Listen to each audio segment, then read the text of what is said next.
नमस्कार प्रिय दोस्तों, सुरेन हिंदी क्लास में आपका स्वागत है। हम ये 50 प्रश्न हिंदी साहित्य के हैं जो पीएचडी प्रवेश परीक्षा के हैं। और ये जो प्रवेश परीक्षा है ये मौलाना आज़ाद उर्दू विश्वविद्यालय जो है उसके द्वारा लिया गया प्री पीएचडी का पेपर है। पहले 50 क्वेश्चन इसमें जीके से संबंधित थे और अगले ये 50 क्वेश्चन 51 से लेकर 100 नंबर तक के ये जो प्रश्न हैं ये पूरे साहित्य के से संबंधित हैं। पहला प्रश्न है, बोधगान ओ दोहा किसकी रचना है? तो बोधगान ओ दोहा जो है ये हरप्रसाद शास्त्री की रचना है। बांग्ला भाषा में चर्या पद हैं, यानी सिद्धों के जो चर्या पद हैं वो इसमें बांग्ला भाषा में लिखे हुए हैं। अगला प्रश्न है, हिंदी निम्नलिखित में से किस उपन्यास को स्त्री लेखन का प्रस्थान बिंदु माना जाता है?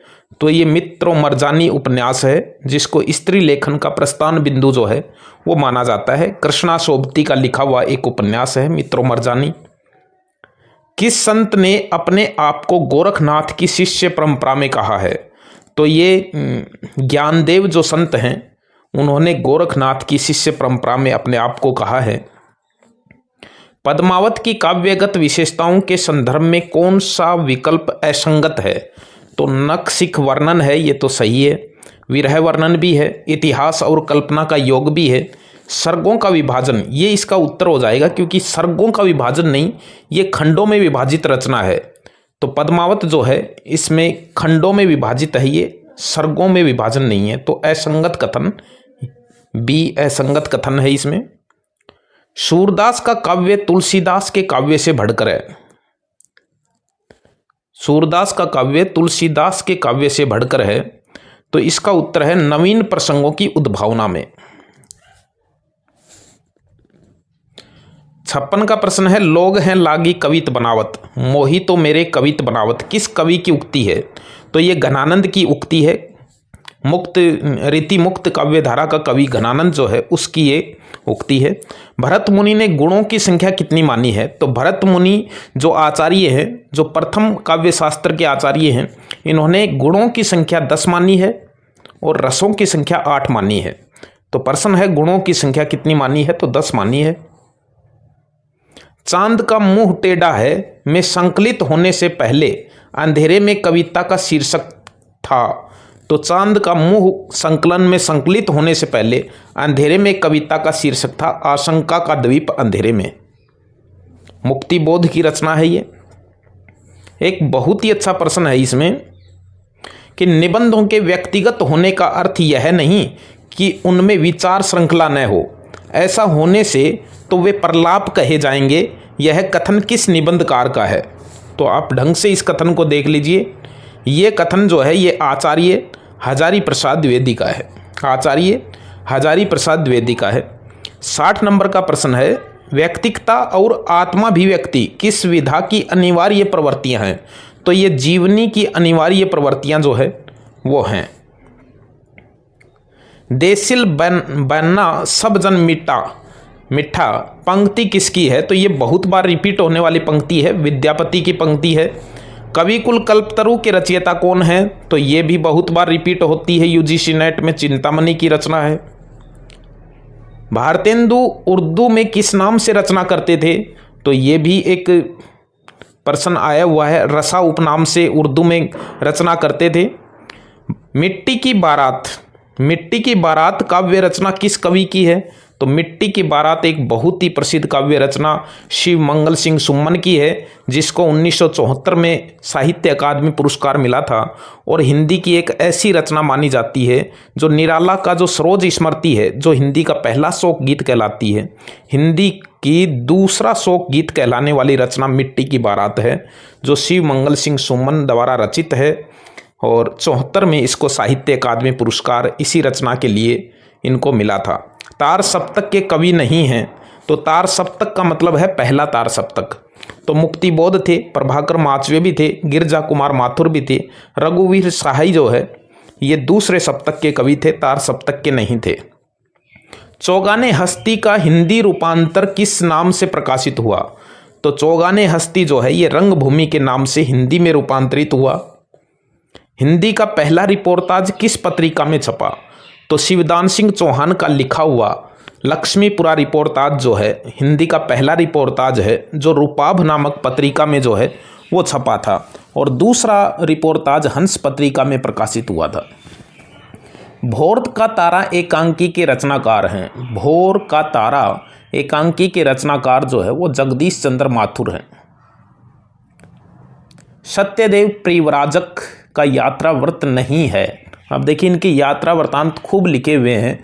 तो मेरी जापान यात्रा कन्हैया लाल मिश्र की यात्रा वृतांत है ये, मेरी जापान यात्रा। तो ये सत्यदेव परिव्राजक का नहीं है। बाकी मेरी जर्मन यात्रा इनका है, और यात्रा मित्र है, और ज्ञान के उद्यान में है।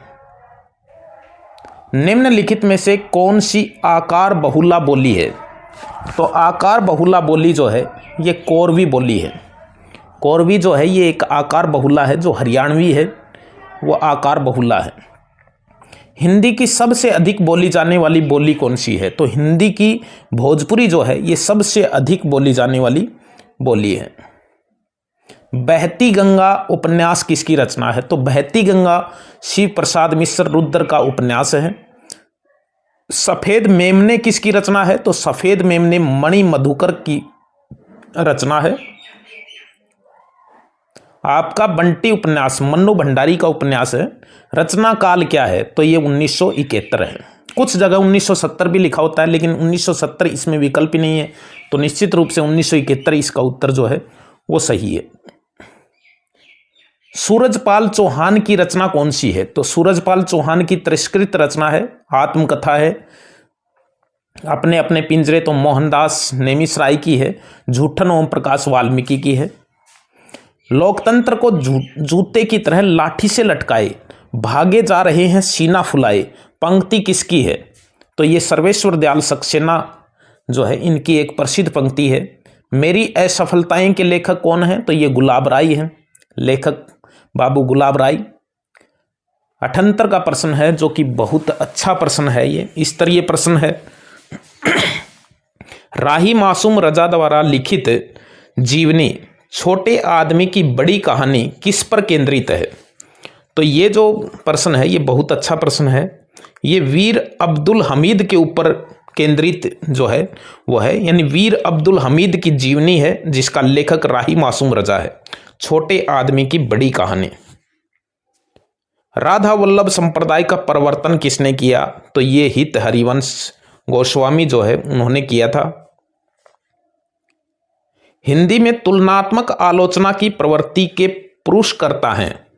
तो हिंदी में तुलनात्मक आलोचना की प्रवृत्ति जो है ये मिश्र बंधुओं ने शुरू की थी, हिंदी नवरत्न लिखकर। हिंदी नवरत्न नाम की आलोचना समालोचना की पुस्तक है इनकी, उसमें तुलनात्मक आलोचना है। राहुल सांकर्त्या ने हिंदी का प्रथम कवि किसे माना है? तो सरहपा को माना है। ये तो बहुत बार रिपीट होता है प्रश्न।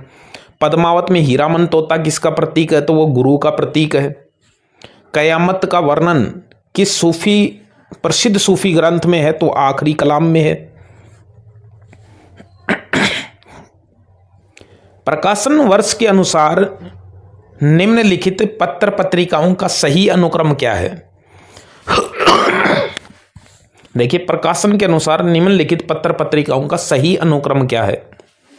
तो ये इसका सही अनुक्रम है। हरिश्चंद्र मैगजीन 1873 में प्रकाशित शुरू हुई थी, और आनंद कादम्बनी 1881 में शुरू हुई थी, और नागरी प्रचारणी पत्रिका 1896 में शुरू हुई थी। नागरी प्रचारणी सभा 1893 में स्थापित हुई थी, और नागरी प्रचारणी पत्रिका 1896 में शुरू हुई थी, और सरस्वती 1900 ईस्वी में शुरू हुई थी। तो इस तरह से ये इसका सही क्रम जो है वो हो जाएगा। प्रकाशन वर्ष के अनुसार फणीश्वरनाथ रेणु के उपन्यासों का सही क्रम क्या है? तो ये है मैला आंचल 1954 में, फिर परती प्री कथा 1957 में, दीर्घ तपा 1964 में, और जुलूस 1966 में। निम्नलिखित में से कौन सा कहानी संग्रह प्रेमचंद का नहीं है? तो इसमें मोहब्बत की राहें जो है ये भैरव प्रसाद गुप्त का कहानी संग्रह है, मृणाल किस उपन्यास का पात्र है? तो मृणाल जो है ये त्यागपत्र उपन्यास का पात्र है, जो जैनेन्द्र का लिखा हुआ उपन्यास है। त्यागपत्र 1937 में इसका प्रकाशन हुआ था। आचार्य शंकुक का मत कहलाता है, तो आचार्य शंकुक का मत अनुमितिवाद है, क्योंकि उत्पत्तिवाद जो है ये तो भट्टलोलट का है, और भुक्तिवाद जो है ये भट्टनायक का है, और अभिव्यक्तिवाद अभिनव गुप्त का है।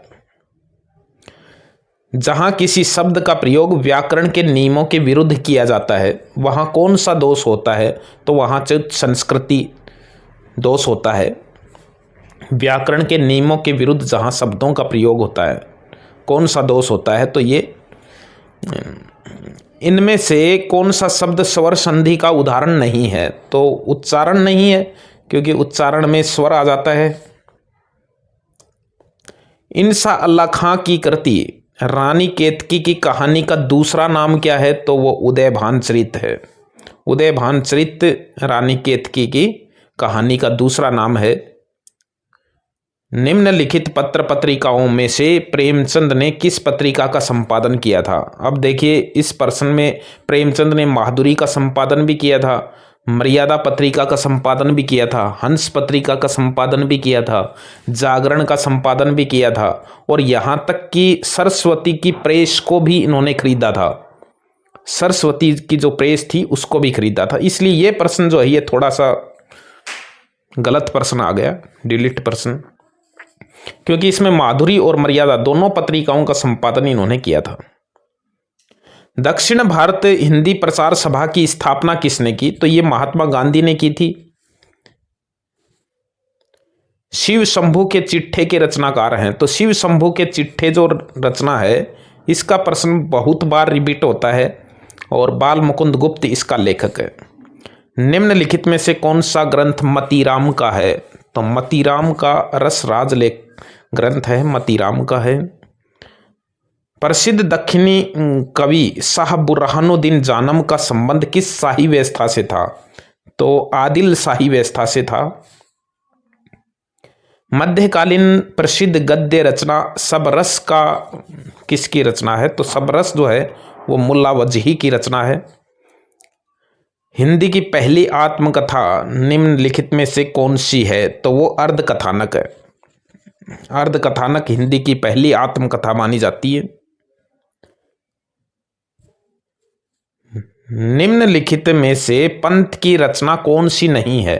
तो देखिए, बापू, साम्राज्यवाद और मार्क्स के प्रति, ये तीनों सुमित्रानंद पंत की रचनाएं हैं, और ये तीनों ही युगवाणी काव्य संग्रह में संकलित हैं।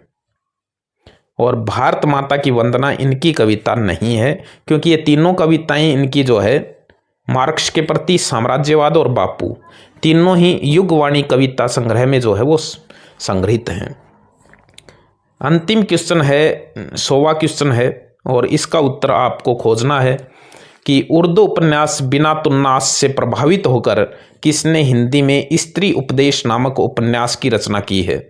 तो इसका उत्तर मैंने सर्च किया था, मुझे मिला नहीं है। आप भी हिंदी के बहुत अच्छे अध्येता हैं, यहाँ तक आपने वीडियो देखा है तो निश्चित रूप से आप हिंदी के एक जागरूक विद्यार्थी हैं, या अध्येता हैं, या साहित्य के अच्छे जानकार हैं। तो आपके लिए ये प्रश्न है कि आप इस प्रश्न का उत्तर जो है वो सर्च करें, खोजें, और यदि मिल जाए आपको सही उत्तर तो आप जो है वो टिप्पणी कर सकते हैं, इसमें लिख सकते हैं।